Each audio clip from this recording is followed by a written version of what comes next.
Hello students, I am doctor Charu Sharma और आज का सेशन हम करने वाले हैं on title how to prepare for AIAPJET exam without any coaching through self study.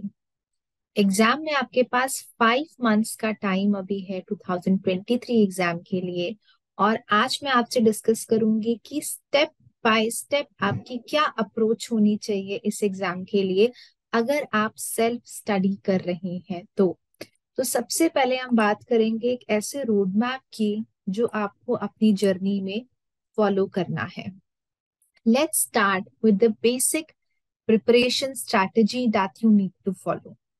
किसी भी एग्जाम को क्रैक करने के लिए इट्स वेरी इंपॉर्टेंट कि आप अपना टाइम टेबल इस बेसिस पे बनाएं कि एग्जाम में प्रपोर्शन क्या रहता है संहिता का, सब्जेक्ट का, प्रीवियस ईयर क्वेश्चंस का, एंड अकॉर्डिंगली आप अपना टाइम टेबल उसके जैसे फ्रेम करें। तो पहला टास्क आपको क्या करना है अगर आप आज से प्रिपरेशन स्टार्ट कर रहे हैं तो कि आपको previous year papers AIA PGET के 2018 से लेके 2022 तक के जो एग्जाम्स हुए हैं उनको अच्छे तरीके से आप एक बार एनालाइज कीजिए। और इसके साथ साथ यूट्यूब पे हमने हर साल हम आंसर की डालते हैं, तो आप वहां से भी फॉलो कीजिए कि किस तरीके से एग्जाम में डिस्ट्रीब्यूशन रहा क्वेश्चंस का, ताकि आपको समझ आए कि संहिता से कितने क्वेश्चंस आते हैं, कौन सा स्थान सबसे इम्पोर्टेंट है, किन सब्जेक्ट्स पे फोकस करना है, और किस तरीके से न्यू टॉपिक्स भी अभी पूछे जाने लगे हैं जैसे आयुष जी के। तो इनको ध्यान में रखते हुए हमें प्रिपरेशन स्ट्रैटेजी बनानी है। तो इसके लिए सबसे इम्पोर्टेंट पार्ट आता है आपका टाइम टेबल, कि आपको किस तरीके से अपना टाइम टेबल रखना है, वो हम डिस्कस करते हैं। टाइम टेबल डिपेंड करता है किस चीज पे कि एग्जाम में प्रिपोर्शन क्या है। तो सबसे ज्यादा जो क्वेश्चंस आते हैं वो आते हैं मेजर संहिता से, that is Charak Samhita and Sushruta Samhita. 65% questions जो है वो संहिता से ही रहते हैं। उसके बाद नेक्स्ट प्रोपोर्शन आता है सब्जेक्ट्स और माइनर संहिता का। माइनर संहिता इंक्लूड योर अदर संहिता जैसे भाव प्रकाश, माधव निदान, रस रतन समुच्चय, काश्यप संहिता। इन सबसे क्वेश्चन जो है अब बहुत ज्यादा पूछे जाने लगे हैं। तो अगर एक फॉर्मेट लेके चलते कि मान लीजिए आप अपनी इंटर्नशिप कर रहे हैं और इंटर्नशिप के साथ साथ आपको केवल 6 घंटे का टाइम जो है पढ़ाई के लिए मिलता है, तो आपको वो 6 घंटे को कैसे डिवाइड करना है। एवरी डे जो 6 घंटे है उसका आपको आधा टाइम जो है वो मेजर संहिता पे फोकस करना है, ताकि आपका बेस बहुत स्ट्रांग बने। उसके बाद मान लीजिए 6 घंटे में से आप अपना जो टाइम है 3 आवर्स का मेजर संहिता को दे रहे हैं, तो एटलीस्ट आपको 1.5 आवर्स जो है वो सब्जेक्ट्स और माइनर संहिता को ऑल्टरनेट डेज पे लेके चलना है। जैसे एक दिन आप सब्जेक्ट्स अच्छे से रिवाइज कीजिए एंड नेक्स्ट ऑल्टरनेट डे पे आप माइनर संहिता पे फोकस कीजिए और उसको आप रिवाइज कीजिए। Question practice is very important जब आप प्रिपेयर करते हैं। तो अगर आप पहले से क्वेश्चंस प्रैक्टिस नहीं कर रहे हैं तो एटलीस्ट अभी से टारगेट लीजिए कि सारे सिलेबस के जो टेस्ट होते हैं उसमें से आप कम से कम 50 to 100 क्वेश्चन जो हैं वो रोज प्रैक्टिस करें, ताकि आपका एक समझ आए आपको कि किस तरीके से क्वेश्चंस पूछे जाते हैं और आपको कितनी चीजें उसमें से याद है। फोर्थ सेक्शन जो रहेगा उसको आपको लगभग दिन में 1 घंटा तो देना ही है, जो कि है कि जब आप क्वेश्चंस अटेम्प्ट करते हैं तो आपको कुछ फ्रीक्वेंटली आस्क्ड एरियाज निकल के आते हैं, कुछ ऐसे टॉपिक्स जिसमें से कि एग्जाम्स में क्वेश्चन हर साल पूछे जाते हैं। और आप हमारे यूट्यूब चैनल पे भी वो देख सकते हो कि हमने कई सारे FAQ टॉपिक्स का वीडियो डाला है, आप उनसे भी रेफरेंस ले सकते हैं। तो ऐसे टॉपिक्स को आप रिपीटेडली रिवाइज कीजिए, और जो भी आपने पहले कवर किया है, मान लीजिए लास्ट वीक आपने कुछ टॉपिक्स कवर किए हैं, तो उनको जो है वो भी आप रिवीजन में आपको रखना है। तो पूरा दिन में 6 घंटे अगर आप पढ़ाई कर रहे हो तो उसमें आपको अपना फोकस मेजर संहिता पे भी देना है। नेक्स्ट स्लॉट आपको देना है सब्जेक्ट और माइनर संहिता को। क्वेश्चन प्रैक्टिस करने के लिए एटलीस्ट 1 से 1.5 आवर्स तो आप रखिए, और 1 to 1.5 आवर्स जो है वो आपको FAQ और रिवीजन टॉपिक्स के लिए जरूर देना है। अगर आप इस स्ट्रैटेजी के साथ कंसिस्टेंटली 5 to 6 months मेहनत करते हैं, then for sure you will get a rank in top 100। Because ultimately 120 questions में से आप टारगेट रखेंगे, ये 480 मार्क्स हैं, तो 480 में से अगर आपका 380 से लेके 400 भी स्कोर होता है, then it is a very good rank that you can achieve. अब हमारा टाइम टेबल तैयार हो गया है ना कि हमें क्या क्या चीजें पढ़नी है। अब क्वेश्चन आता है कि हमें पढ़ना कहाँ से है। तो आई ऑलवेज प्रेफर कि संहिता आप हमेशा संहिता से ही पढ़िए। सब्जेक्ट के लिए आप अपने जो है पुराने नोट्स जो आपने बीएमएस में बनाए थे या फिर आपको कहीं से कोई स्टडी मटेरियल मिलता है तो उसको आप सब्जेक्ट के लिए पढ़िए। सब्जेक्ट के लिए बुक्स के साथ जाना विल नॉट बी फाइन, क्योंकि बहुत सारे डिफरेंट डिफरेंट एरियाज होते हैं। सो आई शैल गाइड यू कि चरक संहिता को चरक संहिता से ही पढ़ना है, सुश्रुत को आप संहिता से ही पढ़ेंगे, बट सब्जेक्ट्स के लिए एंड माइनस संहिता के लिए आप नोट्स जो है उनसे पढ़ाई जरूर कीजिए। ठीक है। अब इसके बाद आता है प्रिपरेशन स्ट्रैटेजी में हमें ये पता चल गया कि हमें संहिता किस तरीके से कवर करनी है और गाइड बुक्स आप कौन सी रेफर कर सकते हैं। आयुर्वेद समुच्चय is a very good book जिसको आप रेफर कर सकते हैं चरक संहिता और सुश्रुत संहिता के एक्स्ट्रा पॉइंट्स के लिए। वहां से आप सब्जेक्ट्स भी कवर कर सकते हो। पारिक जो है वो भी एक बहुत अच्छी बुक है जिसमें कि आपको प्रीवियस ईयर के क्वेश्चंस भी अवेलेबल हैं, शॉर्ट नोट्स भी अवेलेबल हैं एंड कंपैरेटिव स्टडी भी जो है वो अवेलेबल है। तो वहां से भी जो है आप इन पॉइंट्स को कवर कर सकते हो जो बेसिक पॉइंट्स हैं। तो ये हमारी प्रिपरेशन स्ट्रैटेजी है जिसमें कि हमने एनालिसिस किया कि प्रीवियस ईयर का क्या पैटर्न है, उसको बेस लेके हमने अपना टाइम टेबल बनाया। इंटर्नशिप के स्टूडेंट्स के लिए 6 घंटा उनको पढ़ना ही है और जो सिर्फ पढ़ाई कर रहे हैं उनको एटलीस्ट 8 to 10 आवर्स का स्टडी का आप अपना टारगेट जरूर रखिए। तो पहला ये 30% लेवल ही हमारा पूरा हो गया कि हमने एक अपना बेस बनाना स्टार्ट कर दिया। उसके बाद जब आपका बेस 1 मंथ तक जब आप ये कंसिस्टेंटली फॉलो करो, इसके बाद नेक्स्ट स्टेप क्या आता है कि आप मॉक टेस्ट या टेस्ट सीरीज के थ्रू अपना एनालिसिस रखें हमेशा और कंसिस्टेंट रहे। आपको कोशिश करनी है कि आप जो है जितने ज्यादा हो सके टेस्ट अटेम्प्ट करें, ऑनलाइन मोड में अपना एग्जाम दें, ताकि जितना आपको एग्जाम का रियल पैटर्न है वो आपको समझ आए। और उसके साथ साथ एक बहुत इंपॉर्टेंट स्टेप क्या रहता है कि जब आप प्रैक्टिस करते हो तो आपको अपनी गलतियां भी समझ आती है कि पहले मान लीजिए कि मैंने चरक सुश्रुत का कुछ इंपॉर्टेंट एरिया कवर किया पर जब मैंने टेस्ट दिया तो मुझे पता चला कि मुझे वो पॉइंट्स याद ही नहीं थे। तो you need to make sure कि जो भी पॉइंट्स आप पढ़ रहे हैं वो आप लंबे टाइम तक रिटेन करके कर पाए। अलग अलग तरीके के निमोनिक्स आप रेफर कर सकते हो। आप चाहे तो कोई ट्रिक बना सकते हैं, विजुअल निमोनिक बना सकते हैं, किसी और मेथड के थ्रू लर्न कर सकते हैं। Depends on your personalised way कि आपको वो चीज कैसे याद रखनी है, but you need to make sure कि जो एग्जाम में चीजें पूछी गई हैं उनको आप स्पेशल फोकस जरूर दें। तो इस तरीके से through test series through mock test आप एक कंसिस्टेंसी जो है जरूर मेंटेन कीजिए। और अगर आप इतना मेंटेन कर पाते हैं तो आप 40% लेवल पे पहुंच जाएंगे and that's a very good level. एक बार आपने ये लेवल अचीव किया उसके बाद नेक्स्ट आता है और आपको कोशिश करनी है कि स्टार्टिंग के 2-3 मंथ्स में आप इस लेवल पे जरूर पहुंचो और कंसिस्टेंट रहो जिसमें कि आप संहिता सब्जेक्ट एंड माइनस संहिता पे फोकस करें।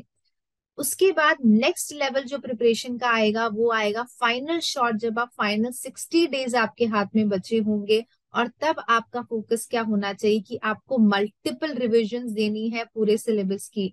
पहले आप कोशिश कीजिएगा कि एटलीस्ट 20 डेज में मेरा एक रिविजन साइकिल पूरा हो पूरे सिलेबस का। फिर आपको धीरे धीरे करते उसको कम होते हुए जाना है और टारगेट रखना है कि एटलीस्ट 15 डेज या 10 डेज में आप पूरा सिलेबस रिवाइज कर पाओ। इस तरीके से आपको अपना पैटर्न लेके चलना है। एंड जब आपके फाइनल शॉर्ट 60 डेज बचे होंगे उस समय पे आपको कंटेंट से ज्यादा क्वेश्चंस पे फोकस करना है। तब आप डेली के जो है जब 200 to 300 क्वेश्चंस डेली करेंगे तब जो है आपको एक अच्छा प्रैक्टिस रहेगा। And also you need to remember कि जो आपका एग्जाम होता है AIA PGET, इसका मॉर्निंग शिफ्ट यूजुअली होता है आयुर्वेदा एग्जाम का।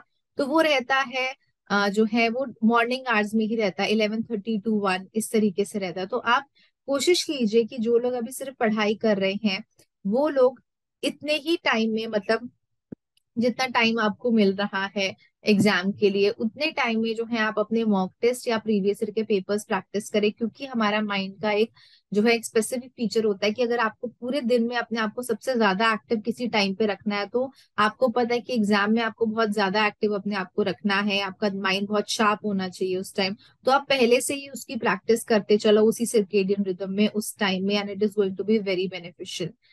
तो ये अगर आप फाइनल शॉर्ट 60 डेज के पैटर्न रिवीजन पैटर्न पे पहुंचते हैं, जिसमें कि आप पूरा सिलेबस टारगेट करना कि 50 डेज या 20 डेज में कवर हो, इसका मतलब है कि आप 70% तैयारी कर चुके हैं, and that's very very good.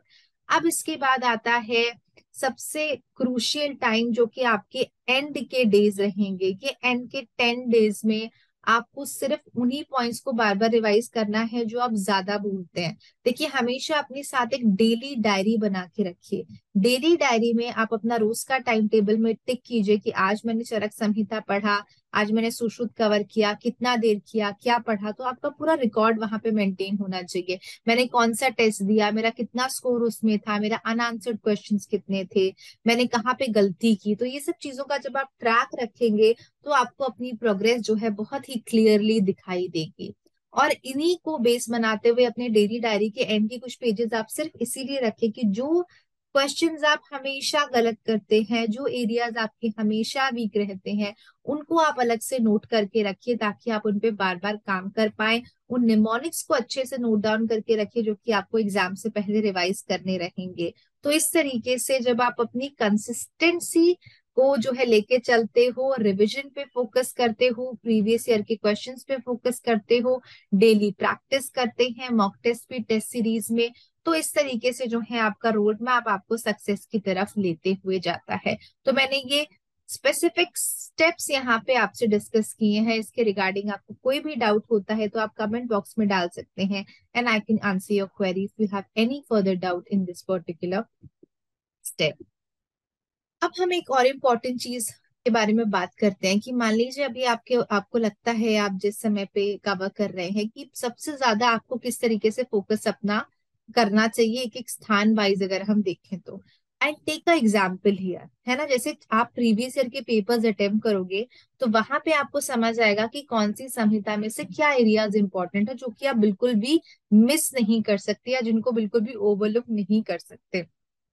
I'll take an example of Charak depending on previous year papers. तो चरक जब आप देखते हैं, तो चरक सूत्र स्थान के आप जब देखोगे, तो सबसे ज्यादा जो क्वेश्चंस है वो पूछे गए हैं फर्स्ट चैप्टर में, 13th में, 17th से 25 एंड 26 चैप्टर्स। तो अगर सूत्र स्थान से क्वेश्चन आएगा, तो सबसे ज्यादा संभावना है, 90% संभावना है कि क्वेश्चन जो है वो इन्हीं चैप्टर्स से आएगा। सबसे ज्यादा टेंडेंसी है, प्रोबेबिलिटी है।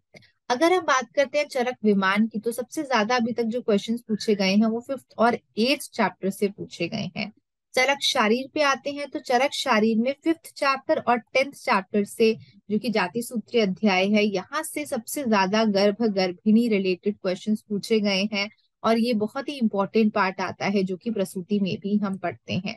चरक निदान को हम देखते हैं, तो पुरुरूप का जो कंपैरेटिव है कि कौन सा पुरुरूप कौन सी व्याधि का होता है, ज्वर से लेके उन्माद अपस्मार तक, कंपैरेटिव स्टडी जो है वो बहुत इंपॉर्टेंट है। सबसे ज्यादा क्वेश्चन यहाँ से पूछे गए, टाइप्स यहाँ से पूछे गए हैं, संप्राप्ति रिलेटेड पॉइंट्स पूछे गए हैं। तो एक कंपैरेटिव फॉर्म में आपको चरक निदान पढ़ना चाहिए। चरक चिकित्सा से जो मैक्सिमम क्वेश्चंस आए हैं वो आए हैं चिकित्सा सिद्धांत से, चिकित्सा योग से, और साथ में जो है निदान का जो पार्ट है वहां से भी जो है पूछे गए हैं क्वेश्चन।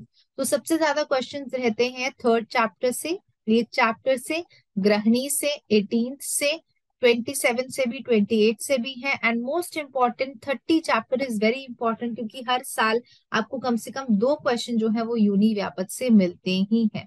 तो इसी तरीके से आप सुश्रुत का भी एक मैप बना सकते हैं, और ये सब जो है ये प्रीवियस ईयर के पेपर्स की एनालिसिस करके निकलता है।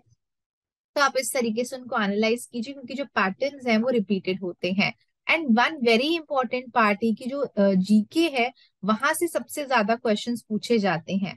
तो इसके लिए हम भी क्या कर रहे हैं कि you can subscribe to our Telegram channel, you can subscribe our Instagram channel and YouTube channel, जहाँ पे कि हम एग्जाम से पहले रिपीटेड जो है पॉइंट्स डालते हैं करंट अफेयर्स की, जीके के लिए, जो कि सभी स्टूडेंट्स के लिए काफी बेनिफिशियल रहते हैं। और वहां पे आप एजर्शन रीजनिंग क्वेश्चन भी जो है वो भी सॉल्व कर सकते हो डेली जो अपडेट होता है। तो इस तरीके से आप वहां से भी जो है अपनी हेल्प ले सकते हो प्रिपरेशन में।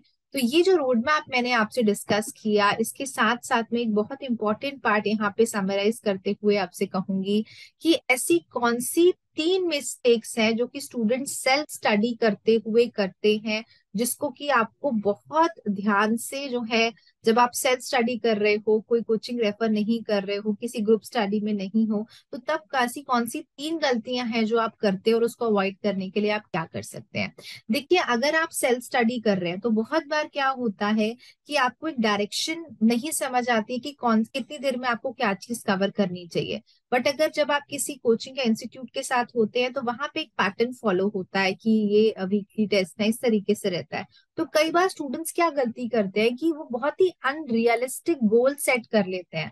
मतलब एकदम उनको लगता है कि मेरे को आज ही सब चीजें पढ़नी है, तो सोचते हैं मैं आज पूरा चरक सूत्र कवर कर दूंगा, मैं पूरा चरक विमान कवर कर दूंगा, या सो ऑन। तो ऐसे अनरियलिस्टिक गोल आप कभी भी सेट नहीं करें। हमेशा प्रैक्टिकल होके चलिए, क्योंकि अगर एक बार आप अनरियलिस्टिक गोल सेट करते हो और आप उसको पूरा नहीं करते, तो आप फिर एकदम डाउन जाना शुरू करते हो कि मैं तो नहीं कुछ कर पा रहा हूँ। तो ये गलती आप नहीं कीजिए। हमेशा प्रैक्टिकल गोल्स लेके चलो। अगर आप अभी पढ़ना स्टार्ट करो तो टारगेट लेके चलो कि एटलीस्ट 2 चैप्टर या एक चैप्टर आप कवर करो। धीरे धीरे उसकी जो है आप फ्रीक्वेंसी बढ़ा दीजिए, नंबर बढ़ा दीजिए, बट स्मॉल स्मॉल स्टेप से जो है आप स्टार्ट कीजिए। ऐसा नहीं कि एक दिन आप बिल्कुल नहीं पढ़ाई कर रहे हो और अगले दिन सोचो कि मैं 12-14 घंटे की पढ़ाई करूं। That is not practical, right. तो इस तरीके से जो है आप रियलिस्टिक गोल सेट कीजिए। एंड जो मैंने टाइम टेबल आपको बताया है, अगर आप उसको फॉलो करते हुए चलते हो तो आपको कभी भी प्रॉब्लम नहीं आएगी अपनी गोल सेटिंग में और डेली टाइम टेबल में। तो आप उसको जरूर फोकस कीजिए। दूसरा पार्ट क्या रहता है कि जब आप सेल्फ स्टडी करते हो तो बहुत बार हम टेस्ट के साथ रेगुलर नहीं होते। जैसे हमारे इंस्टीट्यूट में हम एक डेट शीट पूरा निकालते हैं कि इस हफ्ते ये टेस्ट होने वाला है, इस हफ्ते ये टेस्ट है। तो इसी तरीके से आप भी जो है अपने लिए कुछ टेस्ट का गोल सेट कीजिए। और कंटेंट पे हमेशा फोकस नहीं रखना है। देखिए, content is the base, no doubt, but जब तक आप उसको प्रैक्टिस नहीं करोगे ऑनलाइन मोड में, एआईए पीजीईटी मोड में, तब तक आपको समझ नहीं आएगा कि आप कहाँ पे गलत जा रहे हैं। बहुत बार हम चीजों को पढ़ते हैं, रटते हैं, हमको लगता है हमको याद है, पर जब आप एग्जाम में बैठते हो तो तब आपको पता चलता है कि ये तो चीज मुझे याद ही नहीं है। तो ऐसा नहीं होना चाहिए। Practice is very important. हो सके तो आप कोई टेस्ट सीरीज भी ज्वाइन कर सकते हैं इसके लिए, या कोई और पैटर्न भी आप फॉलो कर सकते हो कि आप रेगुलरली जो है एक आपको रिमाइंडर्स रहे कि ये टेस्ट और ये आपको देना है। Because that is very very important कि आप कंसिस्टेंट रहो और अपनी परफॉर्मेंस को आप देख पाओ, दूसरों के कंपैरिजन में भी, एक मेरिट लिस्ट में भी आपको पता चले। तो ये चीज के लिए आप एक ऑल्टरनेटिव ढूंढिए, या तो अपने लिए आप गोल सेट कीजिए कि ये मेरे प्रीवियस ईयर के पेपर्स हैं पारिक में या किसी और बुक में, और मैं रोज जो है इसका 50-50 क्वेश्चंस करते हुए इस मंथ में इतने पूरे कर लूंगा, नेक्स्ट मंथ में इतने पूरे कर लूंगा, तब मैं क्वेश्चंस की ये बुक खत्म कर लूंगा। तो इस तरीके से आप खुद के गोल सेट कीजिए, ठीक है, ताकि ये प्रॉब्लम आपके लिए बिल्कुल भी ना आए। तीसरा आता है, कभी कभी जब हम सेल्फ स्टडी कर रहे होते हैं तो एकदम बहुत ही डिमोटिवेट हो जाते हैं इन द वे कि मैं पढ़ तो रहा हूँ बट मुझे समझ नहीं आ रहा कि मैं किधर जा रहा हूँ या मेरा अभी स्टेटस क्या है। तो ऐसी चीज को प्रॉब्लम सॉल्व करने के लिए you can go for group study. At least 2 या 3 लोग जो आपको लगता है कि आपके साथ के कैलिबर के बच्चे हैं, उनको साथ में लेके आप पढ़ाई कर सकते हैं थोड़ी देर के लिए। आप अपना जो है हफ्ते में एक दिन डिसाइड कर सकते हैं, या अकॉर्डिंगली ½ एन आवर या 40 मिनट्स का कुछ एक कॉन्फ्रेंस कॉल पे आप जो है आपस में डिस्कस कर सकते हैं। या आप इंटर्नशिप कर रहे हो तो साथ में बैठ के लंच में after that you can discuss कुछ पॉइंट्स। तो ऐसी ग्रुप स्टडी से क्या होता है कि एक चीज एक आपको बताई जाती है और आप बहुत सारी चीजें एक साथ बैठ के लर्न कर लेते हो। तो वो ग्रुप स्टडी जैसा माहौल भी आपके अंदर होना चाहिए। वो टीम वर्क फिर निकल के आता है कि अगर एक कोई नेमोनिक बता रहे तो दूसरे ने कुछ एक्स्ट्रा पॉइंट बताया, तीसरे ने कुछ एक्स्ट्रा पॉइंट बताए। तो ऐसा नहीं कि आप पूरे टाइम ग्रुप स्टडी कीजिए, I will not recommend that. But कुछ दिन में, जैसे एक हफ्ते में या 3 दिन के इंटरवल पे एक ग्रुप स्टडी का सेशन आप रख सकते हो, जहां पे कि आप एक दूसरे से अपनी प्रोग्रेस के बारे में डिस्कस कीजिए कि मेरा ये अभी रिकॉर्ड चल रहा है, मैं अभी इतने क्वेश्चन सॉल्व कर पा रहा हूँ, यहाँ पे मुझे ज्यादा प्रॉब्लम आ रही है। So in the same way you can help each other and you can have an environment of learning. तो ये तीन गलतियां जो मैंने अभी आपसे डिस्कस की, ये आप बिल्कुल कोशिश कीजिए पहले से दिमाग में रखिए कि ये मुझे नहीं करनी है। और एग्जाम क्रैक करने के लिए आपको अभी से अपना गोल सेट करके रखना है कि मुझे दिन का 6 घंटा तो निकालना ही है पढ़ने के लिए, चाहे आप इंटर्नशिप में हो चाहे जॉब में हो। अगर ये एग्जाम आप क्रैक करना चाहते हैं तो आपका बेस बनना बहुत जरूरी है, और आपको अभी से जो है उसके लिए स्टार्ट करना चाहिए, उसके लिए बहुत मेहनत करनी चाहिए। And to be very honest, this exam is not at all difficult, आप इसको बहुत आराम से क्रैक कर सकते हैं। बट आपको अच्छी प्रैक्टिस करनी है, अच्छा कंटेंट कवर करना है, अच्छे से जो है सारी चीजों को ध्यान में रख के एफिशिएंट प्रैक्टिस के साथ साथ आपको डेली के एमसीक्यूज भी जो है वो सॉल्व करने हैं, that is mandatory. So hard work और स्मार्ट वर्क दोनों चीजें चाहिए। अगर आप इसका राइट कॉम्बिनेशन बनते हैं, जो कि प्रैक्टिस के साथ ही होता है, then you can be very sure कि आपका रैंक जो है एटलीस्ट टॉप 50 में आप स्टैंड करोगे। So all the very best. और इसके रिगार्डिंग आपको अगर कुछ डाउट्स होते हैं तो आप हमें टेलीग्राम चैनल पे भी हमारे डाल सकते हैं, या फिर कमेंट्स में भी डाल सकते हैं। You can follow on our channels, जहाँ पे कि हम रोज कंटेंट और क्वेश्चन शेयर करते हैं, जो कि आपको आपकी प्रिपरेशन में काफी हेल्प करेगा। So all the very best.